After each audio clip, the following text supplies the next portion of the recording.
Il y a un sentiment de beauté qui n'est pas lié à ce qui est beau et à ce qui est laid.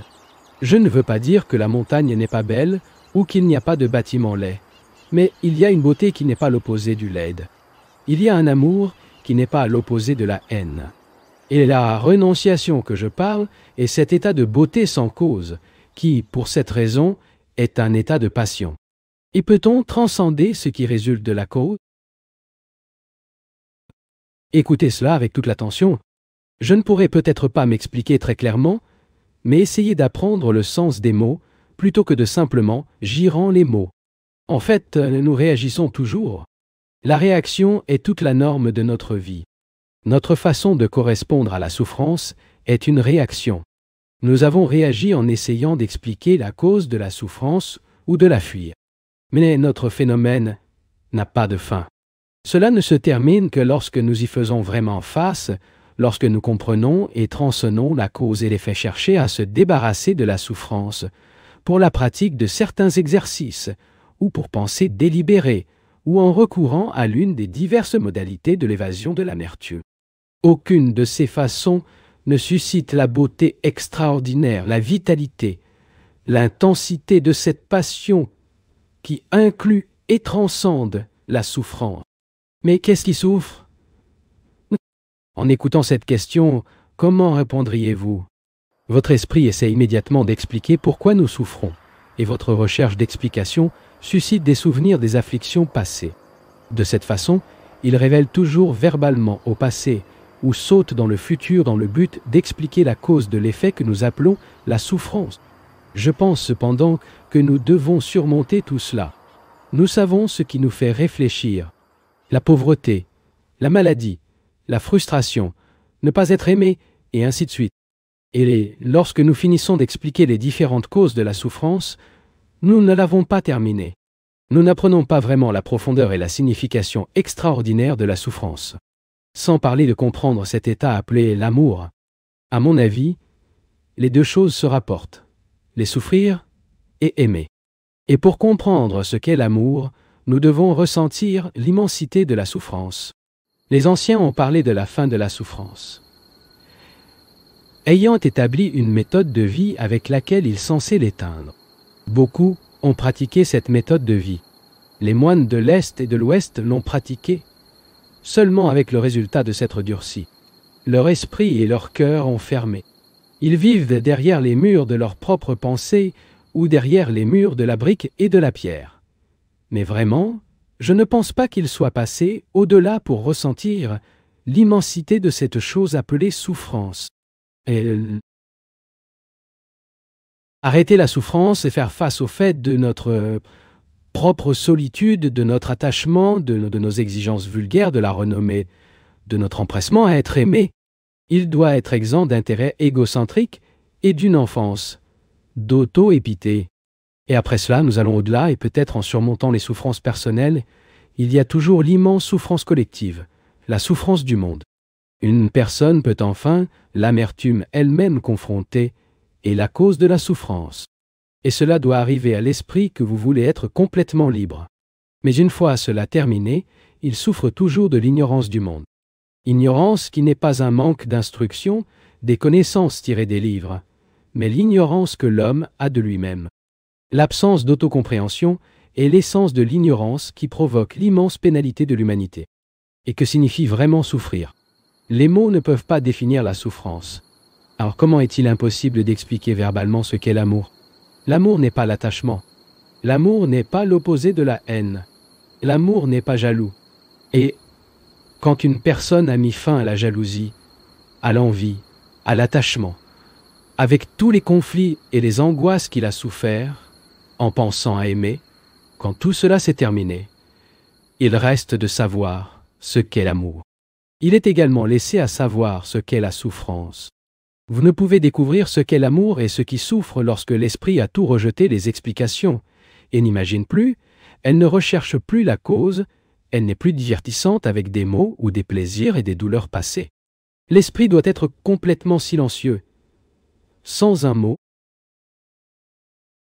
un seul symbole ou une idée. Découvrez-vous alors, où viendra-t-il pour lui-même? L'état dans lequel ce que nous avons appelé l'amour, ce que nous avons appelé la souffrance, ce que nous avons appelé la mort, sont la même chose.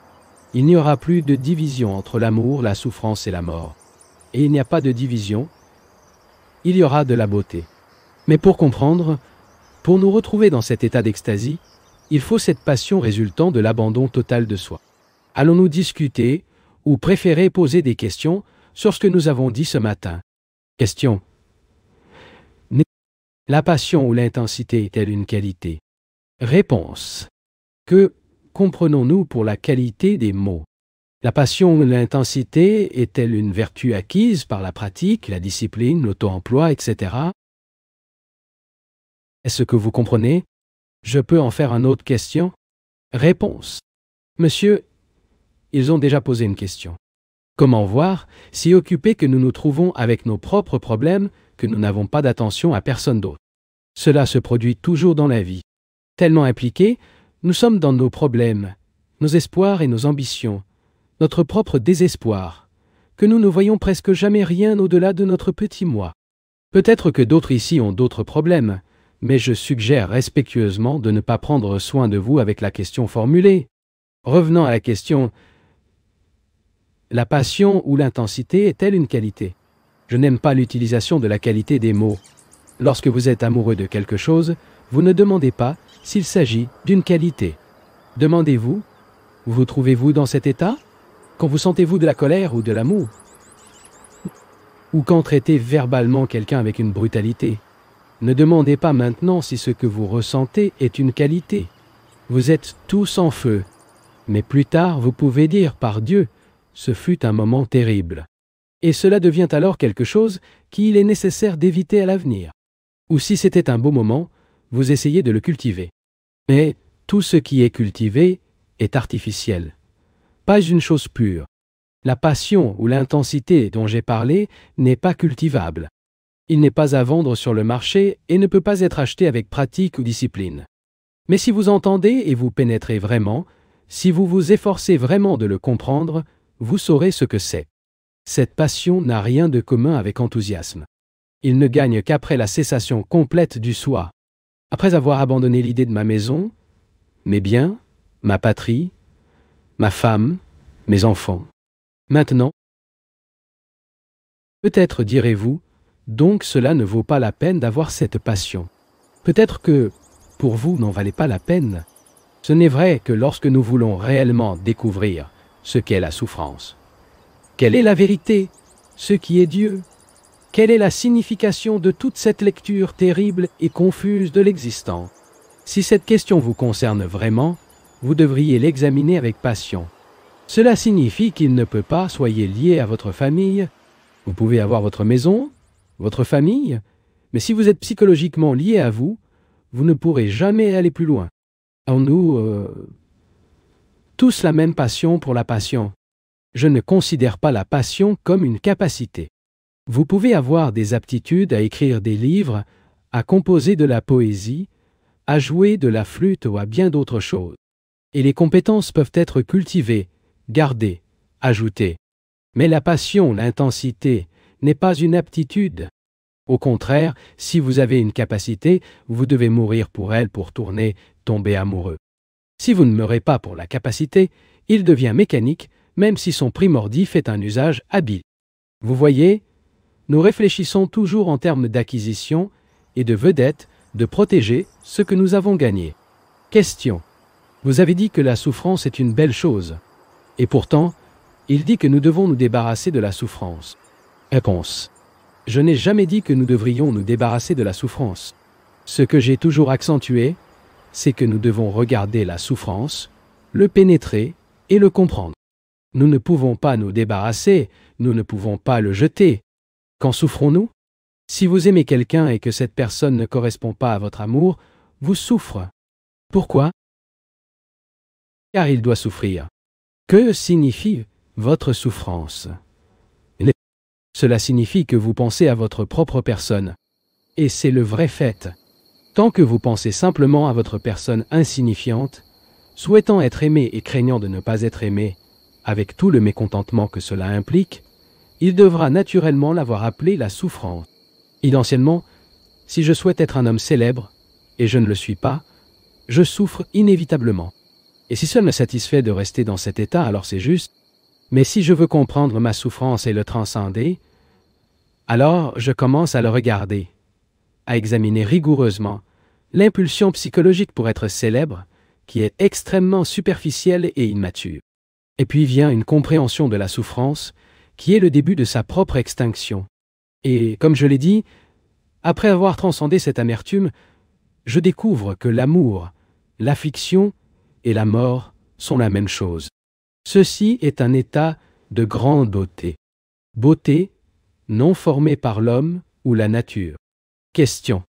La passion ou l'intensité est-elle un désir de savoir? Réponse. Qu'entend-on par désir de savoir? L'impulsion pour accumuler des connaissances est également partie du viscère et est donc une cause de conflit. Mais je ne parle pas de l'accumulation de connaissances qui peuvent être trouvées dans n'importe quelle encyclopédie. Je veux comprendre la souffrance, le pénétrer de bout en bout pour découvrir ma signification pour moi-même. Cela ne signifie pas que j'ai besoin de savoir. Savoir, comme je l'ai expliqué plus tôt, est une chose, et quelque chose de différent apprend. Et connaissance implique l'accumulation de connaissances, et lorsqu'elle a accumulé des connaissances, c'est avec cette base qui est vécue. D'après l'expérience, vous en sachez encore plus. Mais dans ce processus d'achat, pour ajouter plus à savoir à celui déjà obtenu, le mouvement de l'apprentissage n'est pas trouvé. Vous ne pouvez apprendre que lorsque vous ne cherchez plus et que vous n'acquériez pas pour le savoir. Seigneur, je ne veux rien savoir sur la souffrance. Nous souffrons tous. N'a pas de souffrance d'une manière. Et voulez-vous savoir ce que c'est? Ensuite, vous pouvez l'analyser et expliquer pourquoi souffre. Vous pouvez lire des livres sur le sujet ou aller à l'église. Et vous saurez donc rapidement quelque chose sur la souffrance. La connaissance ne met pas fin lors de la souffrance. Nous commençons à arrêter la souffrance lorsque nous sommes confrontés aux faits psychologiques qui se produisaient à l'intérieur, et d'entre eux, nous scientifient pour le moment, évaluant le sens total. Cela démontre que nous ne devons pas échapper à la réalité que nous nous trouvons dans la souffrance. Nous ne devons jamais le rationaliser ou proposer une opinion à ce sujet, mais de vivre entièrement avec le fait. Comme vous le savez, vivre avec la beauté de ces montagnes et ne pas s'y habituer est très difficile. La plupart, vous pensez ici il y a environ 3 semaines. Vous avez envisagé ces montagnes, entendu le bruit de la rivière, alors que les ombres s'étendent dans la vallée, jour après jour. Et n'avez-vous pas remarqué à quel point il est facile de s'habituer à tout cela? Vous dites, oui, c'est vraiment magnifique. Et passer, vivre avec la beauté, ou vivre avec une chose laide et ne pas partir, habituez-vous à elle, cela nécessite une immense énergie. Une perception qui ne laisse pas l'esprit devenir ennuyeux. De même, la souffrance émousse l'esprit si nous nous y habituons. Mais il n'est pas nécessaire de s'habituer aux ravageurs. Nous pouvons vivre avec l'amertume, le comprendre et le pénétrer, mais pas le but de savoir quelque chose sur vous. Vous savez que la souffrance est présente, ce qui est un fait, et rien de plus n'a besoin de savoir. Il faut vivre avec la souffrance, et pour vivre avec lui, vous devez l'aimer. Et vous constaterez donc que l'amour, la souffrance et la mort constituent effectivement une chose. Question. N'y a-t-il pas d'amour sans passion? Réponse. Qu'entendez-vous par le mot passion et le mot amour? Peu importe que vous soyez un homme ou si vous êtes une femme, vous ressentez de l'amour pour une personne. Vous n'avez aucune passion, du moins pendant les 2 premières années ou toute autre période. Après s'être habitués les uns aux autres et commencer à pouvoir sortir de cette passion, bien que nous appelions l'amour, la luxure, l'attachement, la jalousie, l'ambition, et je salue et tout. Elle est comme une flamme au milieu d'une fumée dense. Et que se passe-t-il? Peu à peu, cette flamme meurt, et il ne reste que la fumée. Mais si l'attachement, la luxure, la jalousie et tous les autres éléments qui maintiennent le conflit et la fumée produite, nous appelons donc la passion. Si tout cela a disparu, non pas par le temps ou l'habitude, mais parce que nous le pénétrons, le comprenons et fixons les profondeurs et les hauteurs. Donc l'amour peut être la passion sans cause. Je ne me réfère pas à la passion du missionnaire qui, avec son amour pour Jésus, traverse le monde pour convertir les païens. Ce n'est pas cette passion à laquelle a fait allusion. Au contraire, la passion que je parle est le déni de tout cela sans raison. Et ce déni émerge cette flamme claire et claire. Question. Est-il possible qu'une entité humaine soit dans un état de compréhension permanent? Réponse. Il est important de comprendre ce qui est compris par la parole permanente. Je ne pense pas que vous puissiez être du tout définitivement. Si vous restez dans quelque chose, c'est mort. Et c'est ce que nous voulons. Surtout, nous voulons. Nous voulons que certaines choses, l'amour, la passion, la compréhension, Dieu, restent perpétuelles. Qu'est-ce que ça veut dire? Que nous ne voulons pas être dérangés, que nous ne voulons pas être sensibles et être en vie. Comme je l'ai expliqué, la vérité ou la compréhension vient en un éclair. Et ce flash n'a pas de continuité, il n'est pas dans le temps. Voyez ceci par vous-même. La compréhension est nouvelle, instantanée, et ce n'est pas la continuité de quelque chose qui existait autrefois. Ce qui avait une existence antérieure ne peut vous apporter aucune compréhension. Alors que nous recherchons la continuité, souhaitant rester dans les relations, l'amour, l'empressement à trouver une paix durable, etc., nous chassons quelque chose qui est dans le temps, et par conséquent n'appartient pas à l'éternel.